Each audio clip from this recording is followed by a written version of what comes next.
غمخادۍ کې د ناسمو او هندوانه رسمونو پر ضد راپورته شوی تحریک چې نن په ټول سوات او په خاصه توګه مټه تحصیل کې د کامیابیو سره مخ او عملي کېدونکی دی د نن شاوخوا اته میاشتې وړاندې له کوزې درشخیلې څخه راپورته شو.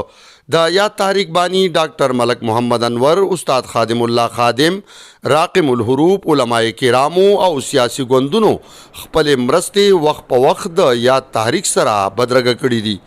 د غمخادۍ تړون تحریک اغراض و مقاصد او مهم نکات مفتی عطاءالله تیرونی مدرسه جامعه تفهیم القرآن بیدره کې په بشپړه توګه بیان کړي دي. راځئ چې ټول یې په شریکه واورو.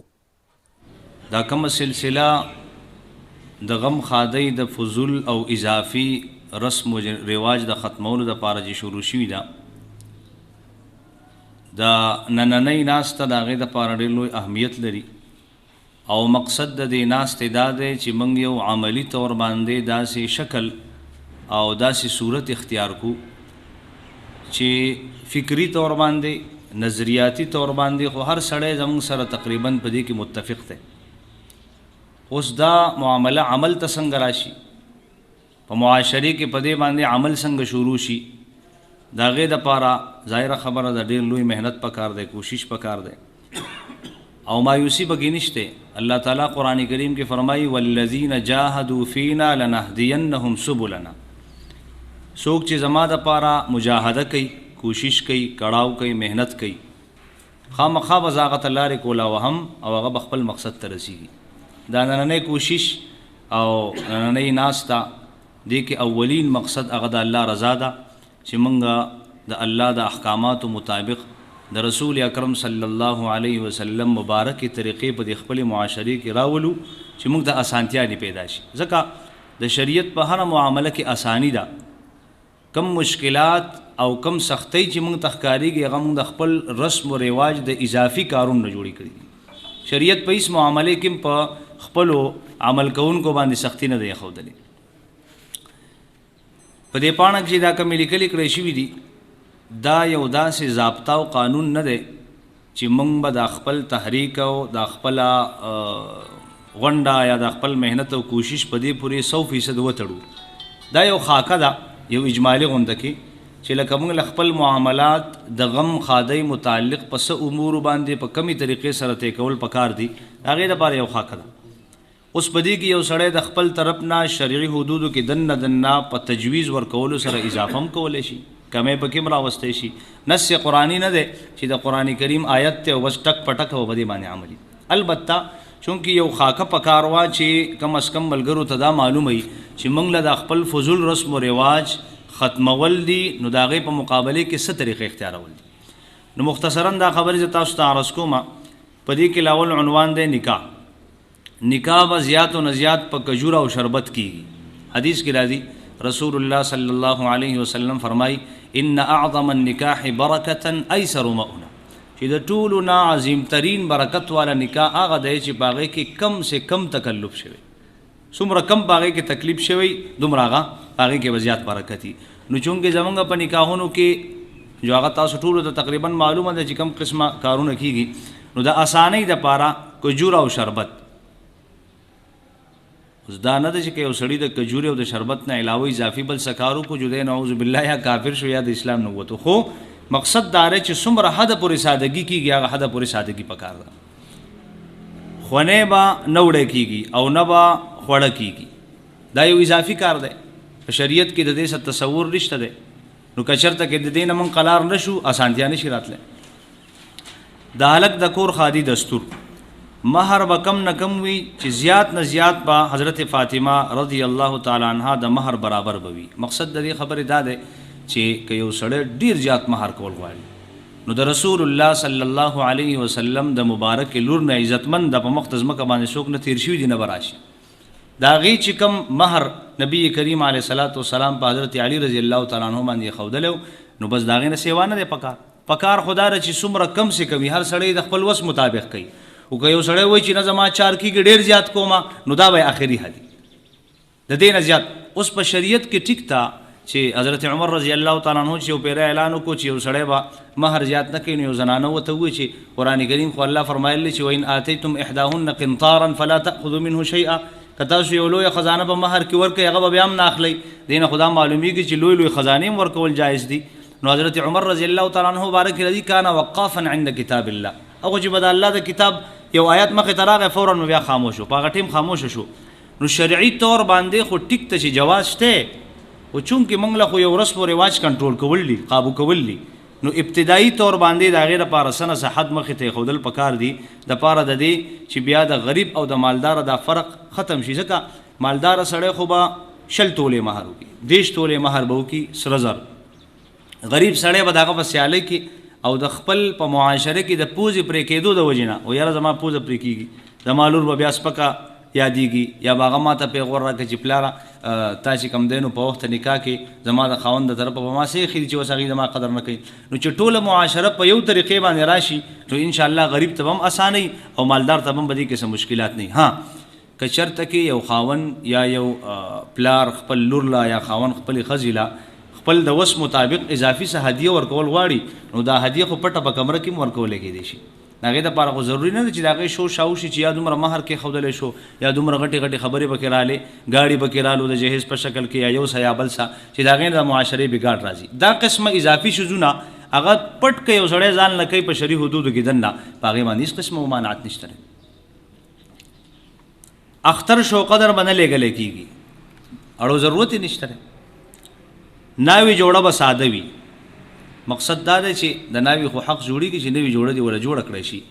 خو اوس داسې په اورېدو کې راځي چې په 10,000 او په 50,000 تر لکاو پورې خبرې تللی دي یوه جوړه اخیستی کېږي نو دا خو اسراف دی که نه.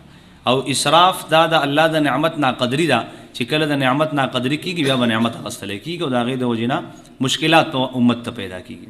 نو کوشش دا پکار دی چې ټیک ته نوې جوړه دي او ښه جوړه دي خو چې ډېره زیات په هغې باندې اخراجات نه راغلي. ناوې له به زیاتو نه زیات 10 جوړې کولی شي. که یو سړی وایي چې یاره زه خو د ناوې له د 3 نه سیوا جوړې نه شم کولی نو ښه خبره ده ته 3 وکړه دا د زیاتو حد دی ځکه ناوې له خو خلک ډېرې جوړې کوي که نه نو دا آخري حد دی چې یاره ته داسې کار وکړه یو جوړه دوه وله جوړه که دا پوره دي بیا چې ستا کور ته راله چې بیا وله جوړوه چې څومره وله جوړې. ها نو د قاري صاحب محترم خدا رایه چې دام کمی شي خو لکه دې کې لیکلي دا دی چې زیاتو نه زیات لکه اوس یو سړی وایي چې نه زه خو ډېر شی جوړې کوم نو هغه ته به دا ویلی کېږي چې جي ستا به مهرباني دا وي چې که ډېرې زیاتې کوې نو د 10 نه زیاتې مه کوه. نور ښه خو دا ده څنګه قاري صاحب محترم وفرمایل کم سے کم جوړې پکار دي. د واده یوه جوړه دې وکړی شي او دا دې وویلی شي چې دې ناوې له بس دقه یوه جوړه شوي ده بیا چې دا ناوې کور ته راله یا وله مخکې اغستې یا دې وروسته اخلي بیا چې وله هر څه ورکوي د هغې شور شادي نه کوي. خپل کور ته راله د کور زنانه ده بیا دې وله وکړي 100 جوړې دې وله وکړي اگر چې هم په اسراف کې راځي خو نه دومره ده چې معاشره به د هغې نه خبرېږي څه حده پورې پټه معامله به وي نو رسم و رواج به قابو شي.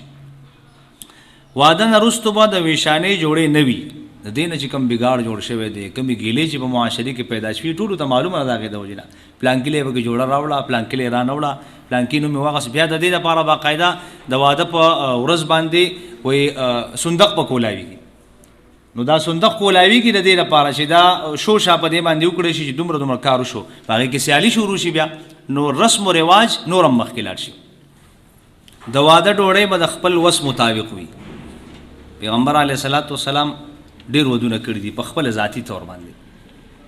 حدیث کې راځي چې نبی کریم علیه الصلاة والسلام د ټولو نه زیاته ګرانه ډوډۍ په خپل واده کې د ام المؤمنین حضرت زینب رضی الله تعالی عنها په واده کې کړې وه ولیمه اولم بشات او هغه د ټولو نه زیاته څه وه بیزه حلاله کړې دا د ټولو نه زیاته وه. او په یو سفر کې نبی کریم علیه الصلاة والسلام د یو واده په موقع باندې خپل واده د نبی کریم علیه الصلاة والسلام خپل نکاح نو د سفر ملګرو ته ووایي چې د چا سره څه دي هغه راوړئ په دسترخوان باندې واچوه چې ویې خورو دا ولیمه شوه. نو چا د هغه وخت مطابق کچڼې وې د چا سره او که ستو د چا سره او هر څه چې و هغه په هغه دغه یعنې مقصد بې تکلفه کار چې څومره د سړي د وس مطابق وي د هغې مطابق ته هغه خپل کار کوي. د واده ډوډۍ به د خپل وس مطابق وي. په جنج کې به 15 گاډو نه زیات نه وي، یعنی د سراړو گاډو ته ضرورت نشته. کاغه کور نجی پیاده دی راشي کنه، خو خامخا کله ریزي گاډي زی نو بیا کم سے کم یو گاډي د ناوی لبوتل شي پاغي کې دی راوسته شي، خبره ختمه. لیکن که یو سړی وای چې نه زه خامخا پلانکې خپکیږي پلانکې مشران دی به کې بوزو، نو اخري حد دا غیر لپاره 15 گاډي خودل شي. آتشبازی وسوک نه کوي، د دې نقصانات خوړو د سره بیانول نه دي پکار، هر سړی ته پته ده دا امت ته تکلیف هم ده. هزاره مغستلی یو ماشوم بکور کې بیمار ده، زنانه بیمار ده، ډز په ولګي دو ناسا پاغوي خدای او تباہ او برباد کا. نو استاد واده د بے برکتی د پاره دغه یو خیره پوره ده بیان. او بلدار چې اسراف ته پاغه باندې مال لګي، د مال نا قدر کیږي، پاغه سره بیا خامخا حالات راځي. د جینۍ کور خاده رواج، جینۍ کور والا به هلک کور والو سره زر یا نقد روپۍ نه ورکي. څه ضرورت دی؟ لور چې ورکړه دینه بل غټ نعمت شته، لور د زړه غوخي دي، نور دا غینه اضافي وس الګ سواړي. شکر دی زمونږ په دې پښتو معاشره کې خلا دا خبرې نه دی راغلي. کته چې کوم د مهاجر وغیرہ دغه خلک دي میمن خلک، نو هغوی باقاعده غټ غټ ډیمانډونه کوي، بنگله براکه، گاڑی براکه، کم قسمه گاڑی براکه. ټیک تستا یعنی هغه خلک دې ته مجبور شوي دي چې وای زما دا لور دې څوک وغواړي دا شیزونه به پکې ورکم خدا دې وغواړي. زمون خلا معامله هغه سپکاوي ته نه دتلی چې یو سړی د خپل لور نه په کور کې تنگ شي او دا ډیمانډ شروع کړي چې یاره زه به پکې خیر دې دومره مال ورکم او دا لور خو هغه ته بزي کبه دې باندې پابندي ونه لګو. نو د جنۍ د کور والا طرف نه نقد روپۍ هلک کور والا لور کول یا د سرو زرو سپینو زرو غوتیان یو سبل سکول د دې په قطعا ممانعت وکړي شي. سخر خواخې نه علاوه به یو کس له هم جوړه نه کیږي، هغوی له بګم نه د پکار خو نه چونکې مشران دي. نو که ډېر زیات یو سړی وایي چې زه خیر دی د هغو څه نه خیال وساتلی شي، یو د سخر خواخې دي انتظام وکړی شي. دې نه علاوه نه د جهیز سامان به کم نه کم وي. د جهیز سامان پکې د ساړو پکار نه دی. جهیز خو په شریعت کې اگر چې اختلاف ته علماو بګشته، خو صحیح قول دار چې د اسلام کې د دې اړو تصور شته دی نه. یو سړی که هدیه خپل لور له ورکول غواړي، تحفه ورکول غواړي، هر څه چې ورکوي هغې هېڅ ممانعت نشته. او په نوم د جهیز باندې څه څیز ورکول چې کوم زمونږ رسم رواج دی، اسلام کې د دې تصور نشته دی. د دې په ځای باندې اسلام دا ویلی دی چې ته خپل لور لا شرعي چې کوم حد ستا په مال کې په حیثیت د میراث الله تعالی یې ښودلی دی هغه وله ورکړه. نو په هغې کې اساني دا ده چې میراث کې به د هغې خپله برخه وي، د هغې برخې نه سوا به ورته نه میلاوي. او برخه الله په هر چا باندې هغه مره یې ښودله څومره چې دی په خپل د مرګ نه وروسته څومره ترکه پرېږدي. او د جهیز چې کوم حساب دی نو دا به د یو سړي په میراث کې هېڅ څیز هم نه پاتې کېږي، خو بده باندې د لکه او جهیز راځي، نو د باندې بوج دی دا که نه. او کم چې الله کم شی یې ښودلی دی استا د وس مطابق دی. اوس هغه د قسمت خبره ده، الله پاک چاله څومره مال ورکړلی، چاله یې ډېر ورکړلی چې د هغه لور ته به ډېر میلاوېږي، چاله یې کم ورکړلی کم، خو بوج د هغې هېڅ قسمه نه. د میراث ته حکم دا اسانی ده، په هغې کې بوج نشته دی، خو الله درکړی مال دی د هغې نه پردی حق ورکول دي. او جهیز کې بوج دی چې د یو سړي حق وس نه کېږي، خامخا به هغه د هغې لپاره قرضې کوي، د هغې لپاره به په سود باندې روپۍ راخلي العیاذ بالله، نو بیا د دې نه فساد جوړېږي. اومه به څوک نه کوي، ضرورت څه دی؟ یو سړی خپل لور خپل کور ته واپس راوستل غواړي، نو ټیک ته یعنی پلار یا مور زړی نیمګړی شوی چې یاره زما بچی د دې کور نه وتی دی زر تر زره واپس راشي، نو په اومه دې نه راځي، په شپږمه دې راشي، په درېیمه دې راشي، په لسمه دې راشي، دا رسم به ختم شي. بیا په دې اومه کې د هغې سره دعوتونه ورکولی کېږي او 9-10 گاډي او 2-3 گاډي دا باقاعده بوک کېږي او قسمه قسم زنانه رواني په هغې کې بیا د زرګاو تاوانونه کېږي. نو اومې نه به یعنی مطلب دا دی چې زمونږ د تحریک پر دې خبرې وینا کوي چې اومه دې ختمه کړی شي. خپل لور خپل کور ته یو سړی واپس راوستل غواړي، د اومې په ځای باندې چې رسم ختم شي، په اومه ورځ راوستل هم منع نه دي، خو رسم دې جوړ شوی دی، نو د دې په ځای دې په شپږمه راولي، په درېیمه دې راولي، په لسمه دې راولي، پنځلسمه دې راولي. د شم وړو دستور به نه وي، دا یو هندوانه رسم دی. د ماشوم په پیدا کېدو به جینۍ کور د خپل لور او ماشوم له د 2 جوړو نه زیات نور څه نه کوي، هېڅ هم نه کوي. ماشوم پیدا شو د سره دې اړو کوي نه، او که خامخا چې کوم رسم و رواج جوړ شوی دی په هغې کې لا ختمولو ته پوره مشکلات دي، یو دغه آخري حد دی زیات نه زیات تغیب کړي. د سرو زرو ټیکونه کول او د سپینو زرو ټیکونه کول او بیا چې کوم دی نو خوا خسخر له جوړې اغوستل او وغیره وغیره، لکه بهرحال څه عجیبه غونې خبره. د غم د کور دستور، د غم په کور کې به د چای سره مټایي بیکري نه وي.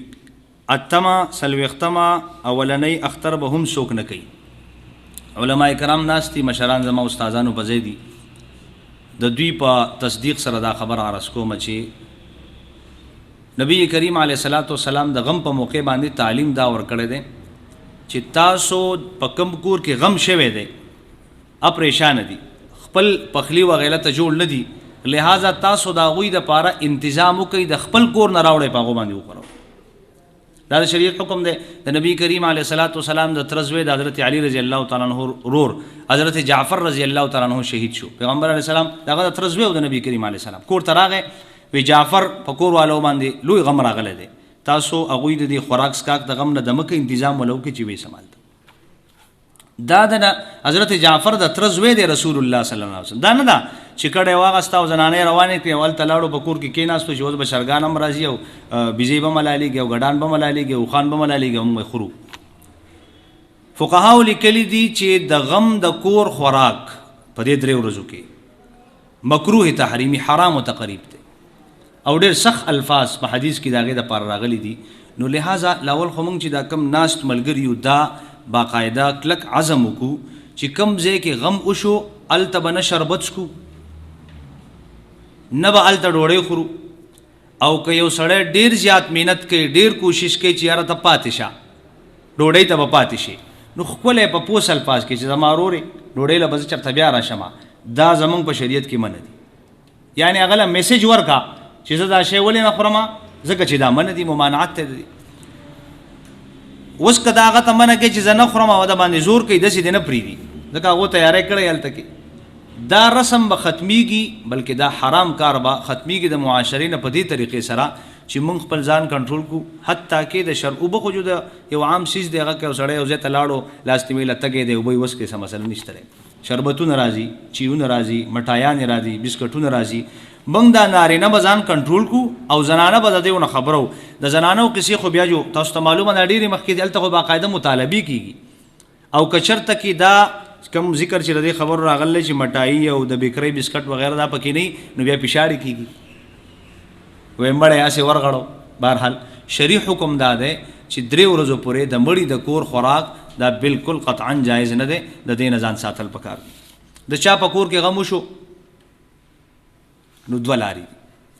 یوه لاره خو دا ده چې دی وایي چې که چېرته زه اوس د دې راتلونکو خلکو خیال نه ساتم نو زما بدې ویلی کېږي، بیا خلک به وایي چې میلمانه راغلي او د هغوی انتظام یې ونه کړو. او دویم صورت دا دی چې زه د رسول الله صلی الله علیه وسلم تعلیمات خپل کوم. نو زما خیال دا دی که موږ دا سخته په ځان باندې تېره کړو چې خیر دی خلک دې راپسې خبرې وکړي، خو زه چا له د ډوډو انتظام نه کوم، زه چا دپاره دیګونه نشم پخولی، بیا به خیر دی وروسته دعوت په وکړم بغیر د تعیین د 40 او د جمعې د شپې وغیره نه به یو خیرات وکړم، دا خلک به ټول راوڼ کړم. او په دې موقع کې شریعت منع کړې ده، زما چار کېږي زه یې خورولی شم، خو ځکه یې نه خورم چې دا یو فضول او اضافي او ناجایز حکم د معاشرې نه ختم شي او د دې متبادل اسانه لاره راشي. ها فقهاو دا اجازت ورکړلی چې که چېرته د داسې لرې نه یو میلمه راغی چې د ډوډۍ ټیم دی، اوس دی خپل کور ته واپس نشي رسېدی او خوا او شاته بل ځای انتظام هم نشته، مجبوراً دله سیده ساده د هغه وخت تیاره ډوډۍ ورکولی شي. په هغې کې زمونږ خو الحمدلله زمونږ دا وطن دا د میلمستوب وطن دی، دا د ښارونو دپاره دا مسله ده، دا د میلمستوب وطن دی. که زما په کور کې غم شوی دی نو زما په ګاونډ کې بل مسلمان ورور دومره هغه بې خونده نه دی، به زما دا میلمه خپل کور ته بوځي هلته به ډوډۍ وخورئ، ما به خپل غم ته یوازې پرېږدي. عذر مبارک کې به څوک 500 نه زیاته تحفه نه ورکوي، د سره دې اړو ورکوي نه، اړو ضرورت نشته دی، او که خامخا یې ورکوي نو دغه آخري حد دی، ځکه چې د چا به چار کېږي د چا به چار نه کېږي، چې د چا چار کېږي هغه به ډېرې ورکړي، د چا چار نه کېږي هغه به قرضې ورکوي به، نو بیا د معاشرې بګاړ پیدا کېږي. په دې کې یو اضافي خبره سالګره به نه کوو، سالګره، نو چې سالګر گیا ستا د ژوند نه یو سال وغورځېدو نو دا خو خوشحالۍ خبره نه ده، په دې خو جړه پکار ده چې یار یو کال بل کم شو زه مرګ ته نور نږدې شوم، نو په دې باندې خوشحالي کول دا سمجھداري کار نه دی، د هغې نه به هم احتراز کوو.